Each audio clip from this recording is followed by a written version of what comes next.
Here's a nice piece of shit. He gonna shit when he realizes it's shit. Who got the lighter? Hey everyone, this is Josh from before, and I'm here with McFarlane Toys DC Multiverse Clayface from DC Rebirth, which is one of the more common sort of catch-all source materials, the DC Rebirth for some of these classic characters. I'm not super familiar with the Rebirth era stuff, so I'm not even sure which Clayface this is. I know there's like 40 different Clayfaces. Real quick before I get started, we have just hit 4,000 subscribers on this channel, meaning I will be announcing the winner of the Artist Proof Batgirl giveaway on this week's regularly scheduled daytime Wednesday live stream. And then along with that, this week, we're going to be starting evening gaming live streams. I'm going to start going through the Arkham trilogy. We might just be testing it out and experimenting with the connection this week. You know, I'll get started, maybe just play some of the combat and predator challenges. And then if everything is shaping up the way we want it to be, we'll probably get started playing Arkham Asylum this week. I'm thinking about Tuesday night. That's what I'm aiming for. I'll let you know when we get that firmed up. Anyway, this arrived from GameStop. I'm really excited to look at them. It's about time for the Rogues Gallery to start getting fleshed out, which I think is going to be happening this year. So let's just get him out. Okay, so I checked the card. It's Basil Karlo. Not a surprise. I think I still have a personal affinity for Matt Hagen just because I grew up with the animated series, and that is my first encounter with Clayface. Now, we've got to get the obvious sort of out of the way here. But I just want to make sure everybody understands that they've chosen to make him a very sort of runny looking clay sculpt here, and they've chosen a brown color instead of the traditional sort of red clay look for him. So I just want to make sure that everybody understands they didn't accidentally make it look like poop, right? There wasn't like an oversight. They had conversations about this and they spent a lot of time, right? I just want to make sure we're, pointing out the obvious. That's fine, but let's maybe not pretend like it was a mistake, right?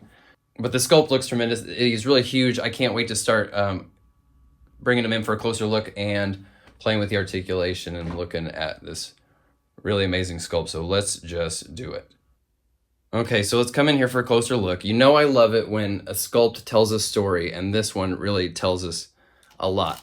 I love all these like screaming faces in here. You know, it's Basil Karlo, he's the actor and the man of 1,000 faces. And here are all these different sort of characters in here fighting to, emerge at any moment, including not just faces, but like hands. Look at that, there's an arm in here, starting to take form. So freaking rad. Another. Tons of different faces in there. And then just his body itself made of this clay. Some parts are runny, some parts feel like they're a little more dried out maybe. And some parts even have these kind of ripply sort of waveform spikes. It kind of reminds me of the at the end of the first 2-part animated series, Clayface, Feet of Clay, origin story. And he starts like sort of wigging out, and seeing all the different characters on the screen are sort of making him transform erratically, and he can't control it. That's kind of what these little spikes kind of feel like to me. So the head actually has more movement than I thought. I was thinking maybe this sort of jaw here was going to run into the thing, but then I started moving around. You know what I mean? He really can look sort of different directions, left and right. They don't seem like big moves, but they do make a difference. Obviously, the mouth opens and closes, and has, great personality both ways, or even, partial ways. I think that mouth looks like an anus on purpose, right? I think they're going with a theme here.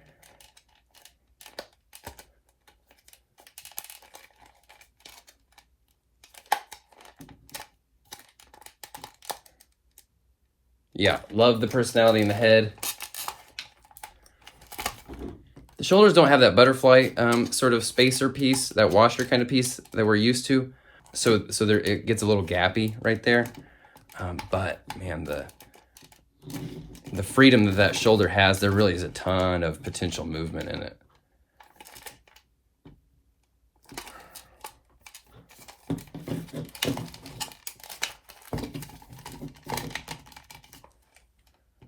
You know what I mean? You start to see the hinges a bit, but still, really big wingspan. Freaking awesome. These elbows felt awfully stiff, and I don't think they're going to get quite full 90, but then again, they do rotate. Always keep that in mind. These single elbows rotate. This might be one of those things where if you're trying to get some extra range there, you might be able to carve some out, because I think it's just kind of running into the big chunky sort of hinge there. Sculpted in wrists. Let's see. Sculpted in wrists that rotate.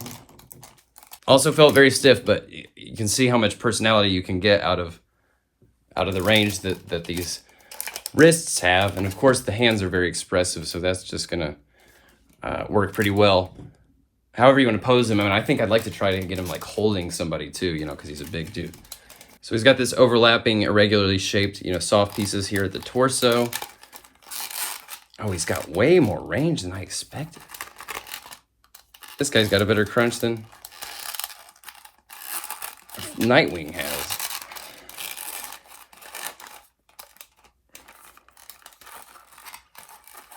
Oh, that's super cool.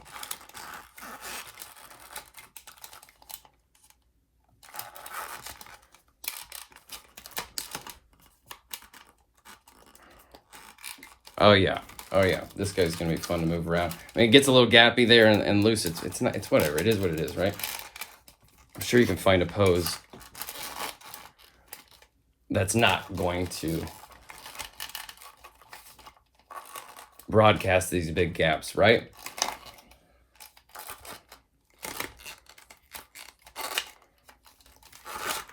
Hips are definitely awesome. You can have a picnic time, although you don't really want to see the bottom of those feet because there's just nothing sculpted under there, right?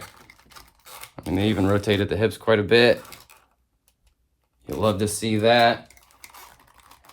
A single knee that doesn't really go that far, and it doesn't look that great when you do bend them. But again, those also do rotate, so keep that in mind when you're trying to pose this guy. This is awesome. I'm loving this thing. Let's start seeing him next to some other figures, right? Okay, so as far as comparing him to other Clayface figures, the only one I have is this Imagine Next one that my friend found at Goodwill, and I use it as a stash box. So that's, you know, if anybody is trying to upgrade from their Fisher-Price one. All right, so if you're picking up this Clayface, you probably already have a Batman that you're planning on grouping him with.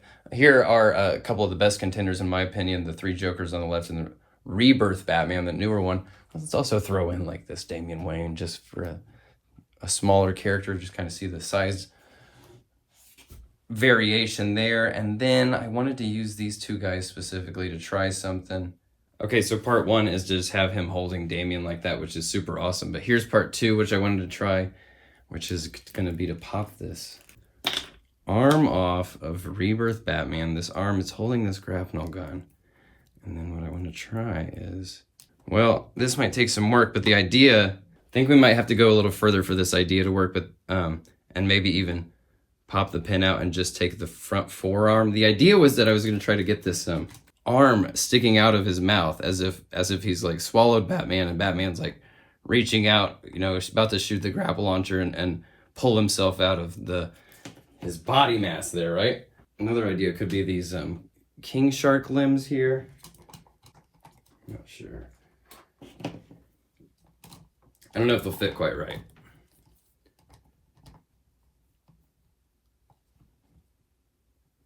It's a cool idea. It's worth trying out. Might take some more work to get the I don't know, to get that working just the way I pictured it. But I gotta say that the thing with the limbs in the mouth, it wasn't even my idea. The idea came from our dear friend and today's Hall of Fame entry, Votan Papazian, longtime viewer and commenter, and I gotta say, like, creating this channel, you know, I end up having to spend a lot of time and mental energy on things that aren't toy related, you know, setting up for the videos, editing the videos, posting the videos. Votan, without fail, always brings me back to the topic at hand, which is the toys themselves, and he is always leaving very thoughtful, well-measured comments, and he is just a good guy, and he doesn't mind that much when I act like a dick. So thanks, Votan. We appreciate you here. And here's where I'm getting the most excited, which is just our kind of rogues gallery watch, right? And I know they're from different sources, but we kind of maybe have more rogues than we might think right now. You know, if you take Azrael into play, I know this is a White Knight design, and so is this one, and I also know Azrael is kind of a anti-hero, and you know, we see him on both sides, but he's a classic character. The Deathstroke is pretty cool. You know, it'll do for now until we got a more comic style one, and this Harley's, it's fine. It's good enough for me to start. I think I'm gonna have a real just dedicated Rogues Gallery shelf with this Arkham Asylum display, and I'll also include, I'll even throw in 3 Jokers, Clown Joker, and my custom 7-inch Bob the Goon. This isn't my favorite Joker figure, the Killing Joke comedian one is, but I'm just, you know, the dark, gritty, grotesque Joker. We need to get back to Clown Joker, right? Can we do that? Can we get a Clown Joker again? We just, you know, the dark and gritty, we've seen it, right? We're just freshen it up a bit, please. And let's throw in some other Build-A-Fig / Megafigs just for scale comparisons. He's huge. He's, I mean, bigger even than King Shark, which was one of the biggest ones today. And then finally, if you look at this figure and you say, hey, that kind of resembles something that I'm dealing with on a daily basis, then maybe you need more green in your diet. So here is the green and the brown. All right, guys, I think you already know whether or not you need this in your life. I really love it.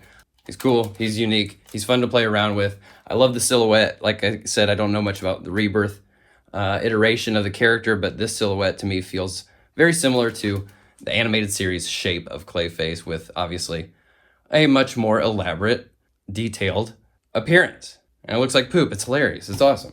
Really excited about the Rogues Gallery getting filled out. In fact, I'm going to start right now working on my Rogues Gallery shelf, and I'm sure you'll see that in the background here very soon. And I will see you all very soon on this week's live streams, and of course more reviews to come. Thanks for watching. Thanks for 4,000 subscribers. We're all in this together, and I can't wait to continue to bring you more of the same stuff that you showed up for in the first place, and experiment with new fun ways to expand the scope of the channel. So thanks again everyone for watching. I'll see you all next time. Bye.